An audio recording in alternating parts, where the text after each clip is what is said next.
Mobile Suit Gundam Battle Operation 2 is a game where everything's made up and the points don't matter. That's right, the points are like your waifu. They don't exist. They are real to me! Featuring snappy and responsive controls, balanced and fair gameplay.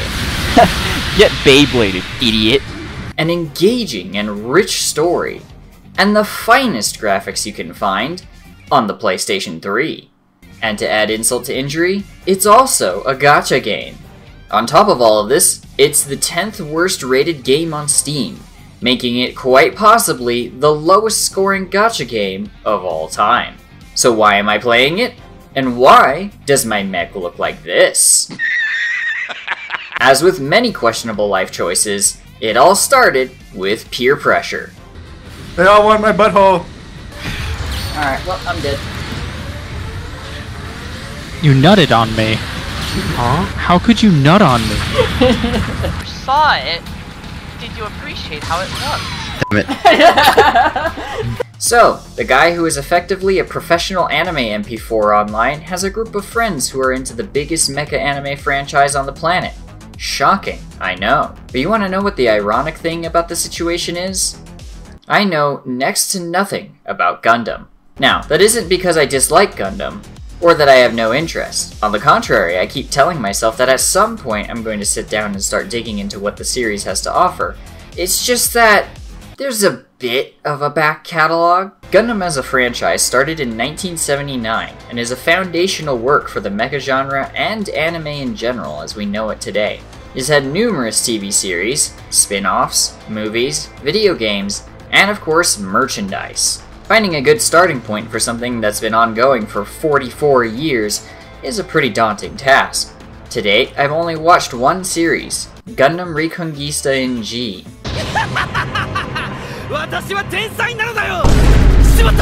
Look, I watched it as it came out. I didn't know it would suck, okay?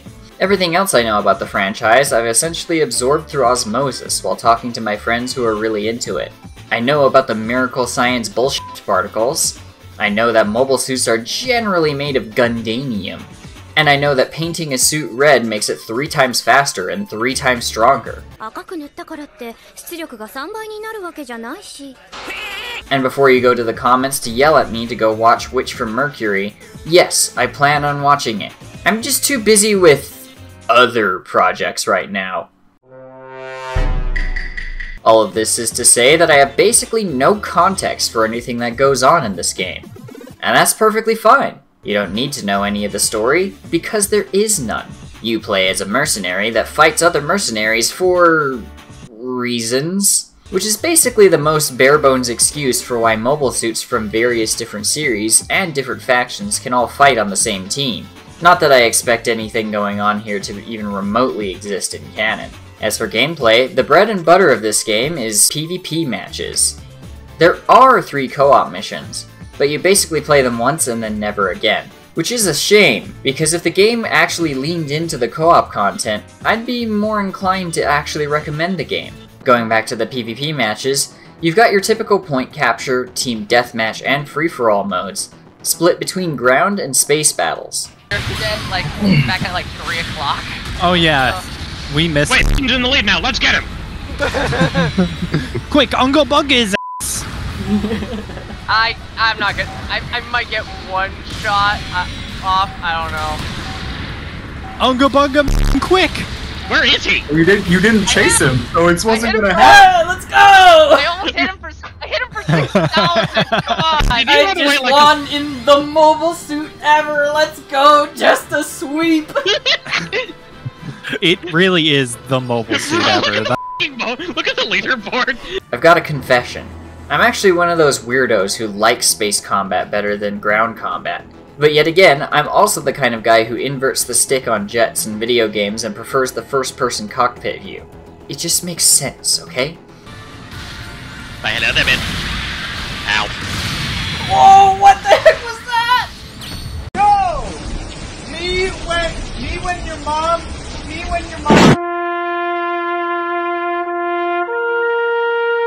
It probably comes as a surprise to nobody that not all suits are created equal. Suits from early on in the timeline are pretty rudimentary. Typically, you're lucky if they carry more than 4 weapons. But then you've got ones that can turn invisible, transform into jets, or have more firepower than the US military-industrial complex. This is balanced out by assigning each suit a cost, and then each match has a restriction on the cost range that can actually be used. This generally means that suits are fighting other suits with similar capabilities. While it's not a perfect system, it at least prevents the Gundam equivalent of someone in a World War II prop plane trying to take on an F-15E Strike Eagle. Suits are also sorted into 3 categories that have a rock-paper-scissors thing going on. General suits beat raids, beat supports, beat generals. I've been dying to nothing but supports. Everyone's been focus firing me. Especially the White Rider shot. I just see advantage and neuron activates. There are a bunch of other mechanics that go on under the hood, but I'm going to spare you all the details. Basically, it amounts to generals being the most flexible, supports having the longest range, and raids being the most maneuverable and resistant to getting stunned. This makes team composition important, and the best team comp can vary depending on the map. Most of which kinda suck, but at least there's variety. Yeah! Oh, it's trenches, let's go! Oh gosh. I can do Oh, I that. got freaking flashbanged by it exploding. Wait, I don't think I No. got blocked.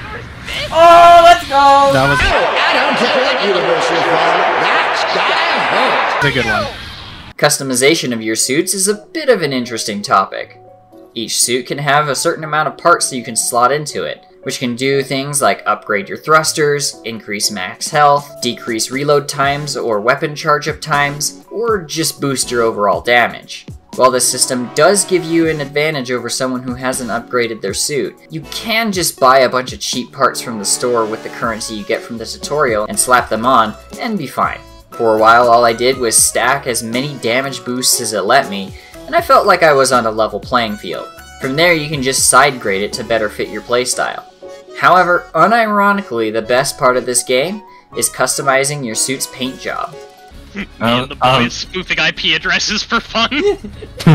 It's just a bit of Meanwhile, me. I'll have you know I'm doing My what's called blueprints. network gaslighting.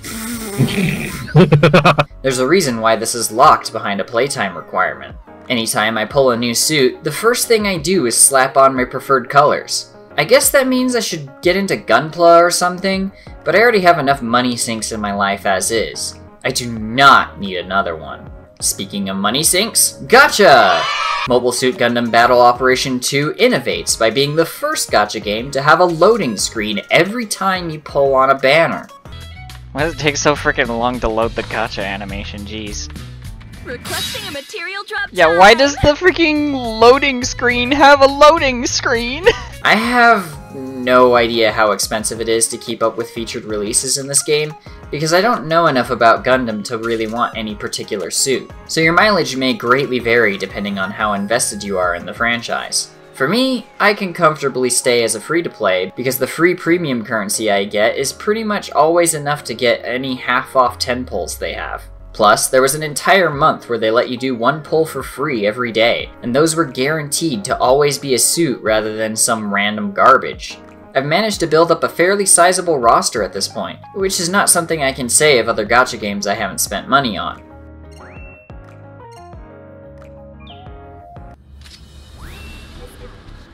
Bruh.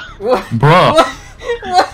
Funny story, I actually participated in the beta of the PC port, in which I managed to pull the featured mobile suit with just my free starter pulls.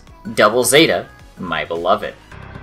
Frickin' Jetfire looking dingus. Of course, as hilarious as this was, all accounts got wiped at the end of the beta. However, this only made what happened next even funnier. You hear about mouse traps where the glue is so strong that it rips the mouse apart?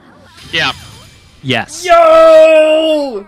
So yeah, the Double Zeta is my signature mobile suit now. I don't make the rules. That's just how it is. So while the controls are sluggish, the melee system can be awkward and clunky, the PC port is scuffed, and the PvP focus of the game means you'll probably need a group of friends to actually properly enjoy the game, there is fun to be had here. I just went from 2nd to 8th in like 2 seconds. That's Mario Kart, baby. What? They do be like that. Besides, if you're a Gundam fan who wants to play a multiplayer game outside of Japan, what else are you gonna do? Play Gundam Evolution?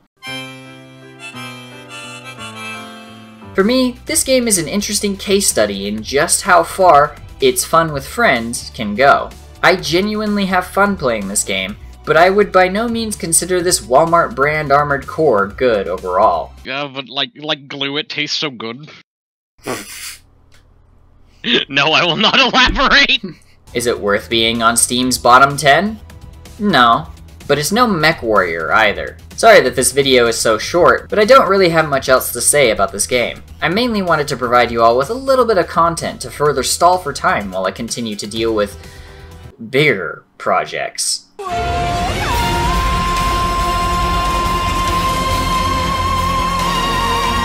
Thank you for watching this Vermilion filler episode. And as always, with every minute, it gets closer. Start running.